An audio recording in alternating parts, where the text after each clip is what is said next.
తులారాశి ఆదాయం 2, ఖర్చు 8, రాజ్యపూజ్యం 1, అవమానం 1.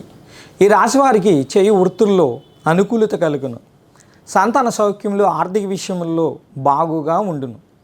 శత్రువులపై విజయం సాధిస్తారు. వివాది శుభకార్యాల్లో ముందు ముష్కన్న భోజనాలు తీసుకోవటం మంచి అభివృద్ధి కలుగును. అష్టమ భావమును శని వీక్షణ, అష్టమ భావమును వ్యయభావమును చతుర్థ అష్టమాధిపతి ద్వితీయ సప్తమాధిపతి అయిన కుజుడి వీక్షణ వలన చిన్న చిన్న గొడవలు, ఇతరులతో తగాదాలు, మిత్రద్రోహములు, నమ్మక ద్రోహములు, రావాల్సిన ధనము రాకపోవట, వ్యయకేతు స్థితి వలన దైవ దర్శనాలు, దైవ కార్యక్రమాల్లో పాల్గొనుకుంటా కొద్దిపాటి ఖర్చులు ఏర్పడును.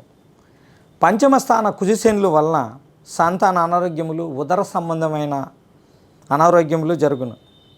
పంచమ స్థానంలో ఉండే కుజశనుల వలన ఈ విధంగా జరుగును. అకాల భోజనం కూడా ఏర్పడును. ఈ రాశి వారికి శివుడికి రుద్రాభిషేకములు, ఆంజనేయ దర్శనము, రవి కుజునికి దానములు, తర్పణములు, జపములు చేయటం ద్వారా చక్కటి ఉపశమనం కలుగును.